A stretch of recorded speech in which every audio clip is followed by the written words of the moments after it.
I don't know. There's so much that has to do with like physical touch and sexuality that it's always a mashup, and to create the boundary of like, this is just this. It's not as, if you really think about it with those boundaries, it's not a fluid exchange.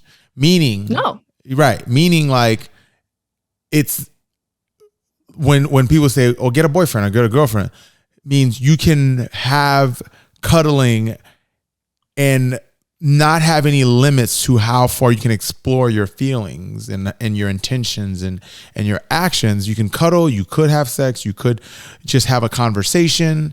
Like there's no pressure to like maintain within a boundary, or this pressure to do everything within this set amount of time because you're paying for the hour. There's a lot of boundaries that I think that could come with that could be very helpful to like help yourself establish boundaries so you can focus on what you're really trying to get out of this. But then there's also this issue of like, you know, limiting yourself to something that you could have really explored to its fullest potential on how your mind and body wants to respond to it. Because you did make a statement earlier that I also want to dig into, which is like, men who pay for your cuddling sessions and then eventually get a girlfriend, right? And then they want to transfer that energy onto them, and then the girlfriend is not able to facilitate that, and then they end up breaking up and they end up coming back to you. To me, I think there's a bit of an issue here, right? Oh yeah, absolutely. I don't like that at all. But I don't know if it's on the same perspective or not. I think the issue is you're providing, and I've said this before, when you provide a service that you can pay for, right? It deteriorates a little bit. It's a strong word, but it deteriorates the kind of value someone can give you in a relationship in that area of your life. So for example, right?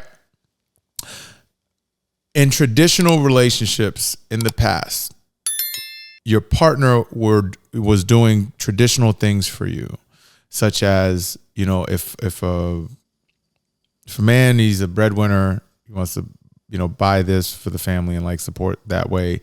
And like women were like caretakers, you know, they wash clothes, they cook, clean, and do all this stuff, right? But then in an environment where we've been socialized and intellectualized, for lack of a better word, to have all these resources that you can use to outsource some of these services. You can get Uber Eats, you can hire a chef, you can do all these things, right? I've hired chefs for like events when I'm hosting parties and stuff like that, but I'm still hiring someone, right? And they're doing those things to such an optimal level, right? That when I'm searching for a partner, right, as a man, it's hard for me to be like, to find value in like I've had situations where like someone might like cooks for me or clean for me or something like that. But I think about, oh, when I paid such and such to do it, they did it better. You know what I mean? Mm-hmm. That happens, right? So I try not to look at those attributes as what I'm looking for in a person, but it makes it a little bit more difficult because you're removing elements that you would have originally found valuable in a person. So now something as simple as a hug and cuddling that is very traditionally sourced from your significant other, you are providing such great care that they are now conditioning themselves to only have that as a standard, and now people outside of them aren't able to meet that standard. How do you feel about that? Interesting. So from the experiences that I've had from men in particular that came back to see me after a relationship didn't work out, the touch part was actually not the issue. The issue was the emotional, vulnerable opening up to me. Sure. What happened was that since they decided that, you know, they have a girlfriend in their head, that is now the source of all of their emotional labor and like healing and whatnot. Yeah. They picked up right where we left off with this brand new girl who is not emotionally there at all. And she's like, wait, I just met you. What the heck's going on? Like, he's like miles ahead already. And she's just like, I'm not there yet. Yeah. Hold on. Yeah. And that was what caused things to implode.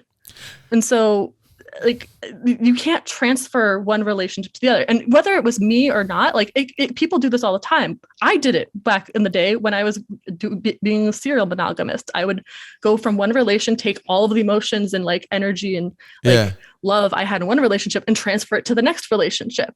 So like it's not just me like that they're doing this with. They're probably doing this in a lot of other areas of their life. And this is a symptom of a bigger thing that might be happening in society at large. Okay. So I when people do get into relationships, I encourage them to keep seeing me anyways, maybe less often, maybe for shorter sessions, maybe because maybe they do want to completely transition away from seeing me and spend more time with their girlfriend. That's totally fine. I'm cool with that.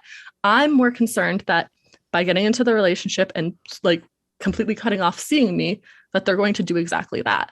And I don't want that. So in fact, I love talking with people that are in relationships or like budding ones and talking about like the things that are coming up. And I've looked at texts from clients. I've helped people with dating profiles in sessions, and we just talked about it. What? Before. Like, yeah. Yo, you're like a full suite of like companionship.